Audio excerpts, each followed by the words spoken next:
Shalom, selamat pagi saudara yang dikasihi Tuhan. Kiranya berkat damai sejahtera dan sukacita dari Tuhan Yesus Kristus senantiasa menyertai saudara sekalian. Sebelum kita mendengarkan firman Tuhan dan renungan, mari kita berdoa. Tuhan Allah Bapa yang baik, kami sungguh mengucap syukur atas kebaikan dan kemurahan Tuhan yang selalu melindungi kami setiap saat, sehingga kami saat ini dalam kondisi sehat dan menikmati indahnya pagi hari ini. Jika sebentar kami akan mendengarkan firman-Mu, urapilah kami dengan Roh Kudus-Mu, agar kami bisa mengerti dan memahami apa yang Tuhan sampaikan kepada kami, sehingga kami semakin hari semakin bertumbuh di dalam cinta kasih kami kepada Tuhan. Terima kasih Tuhan, di dalam nama Tuhan Yesus Kristus kami berdoa kepada Bapa di surga.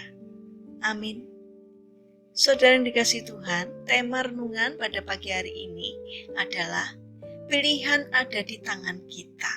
Bacaan diambil dari kitab Ulangan pasal 30 ayat 19. Demikian sabda Tuhan.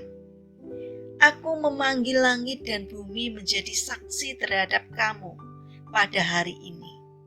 Kepadamu kuberadabkan kehidupan dan kematian, berkat dan kutuk.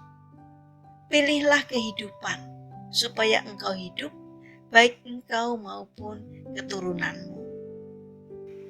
Saudara yang dikasihi Tuhan, di suatu masa hiduplah seorang bapak tua yang terkenal di seluruh negeri karena kebijaksanaannya. Suatu hari seorang anak muda ingin mengetes apakah bapak tua itu benar-benar bijaksana. Kemudian anak muda itu menemui sang bapak tua dan berkata kepadanya, "Pak tua yang bijak, aku punya seekor burung di tanganku. Dapatkah engkau mengatakan kepadaku, apakah burung yang aku pegang tersebut hidup atau mati?" Orang tua bijak itu berpikir sejenak. Kemudian ia menjawab, "Anak muda, mati dan hidupnya burung tersebut ada di dalam tanganmu. Jika engkau menginginkan burung itu mati, maka ia akan mati. Sebaliknya, jika engkau mau ia tetap hidup, maka ia pun akan hidup." Akhirnya anak muda itu pun mengakui bahwa orang tua tersebut benar-benar bijak. Saudara yang terkasih, kisah tersebut menggambarkan bagi kehidupan kita. Di tangan kitalah terdapat keputusan yang akan menentukan apa jadinya kita di masa depan nanti.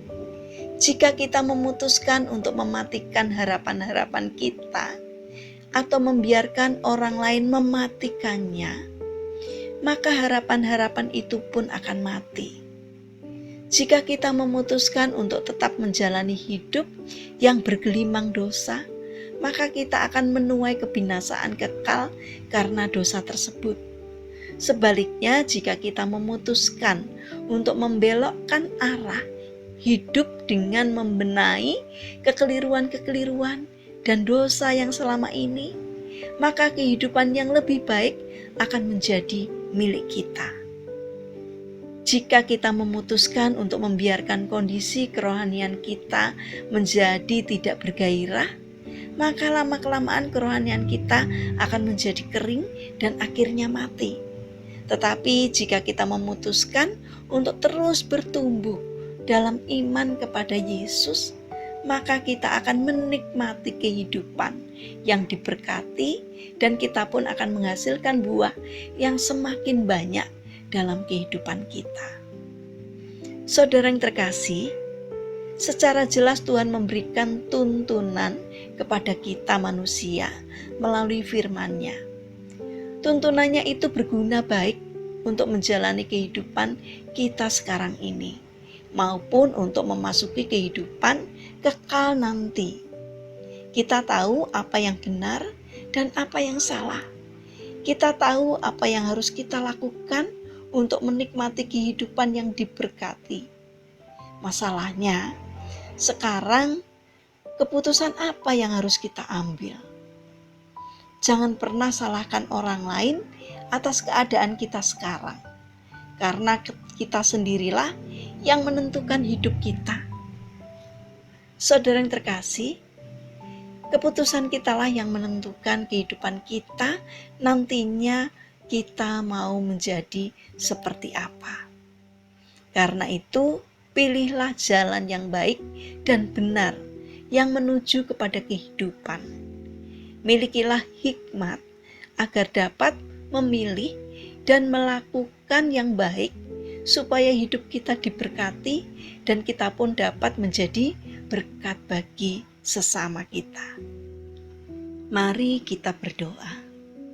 Tuhan Yesus yang baik, berikanlah kami ketetapan hati untuk mengambil keputusan yang baik dan benar di dalam hidup kami dengan mengikuti tuntunan Tuhan. Tuhan yang baik, kami ingin serahkan untuk seluruh aktivitas kami sepanjang hari ini ke dalam tangan-Mu. Kami memohon penyertaan dan pertolongan-Mu. Berikanlah juga kesehatan kepada kami dan orang-orang yang kami kasihi. Kami mohon kiranya Tuhan akan menolong dan memberkati. Saat ini kami juga berdoa untuk saudara-saudara kami yang mengalami sakit atau lemah fisik. Kiranya Tuhan berbelas kasih untuk menjamah, untuk menyembuhkannya. Demikian juga berkatilah bangsa dan negara kami, terutama para pemimpin yang Engkau percaya untuk memimpin negeri kami. Kiranya Tuhan memberikan hikmat dari surga, sehingga setiap keputusan apapun yang dikerjakannya seturut dengan pimpinan Tuhan. Terima kasih Bapa, kami ingin serahkan doa ini hanya di dalam nama Tuhan kami, Yesus Kristus. Amin. Puji Tuhan, saudara yang terkasih, kiranya firman Tuhan hari ini dapat menjadi berkat bagi kita semua. Haleluya.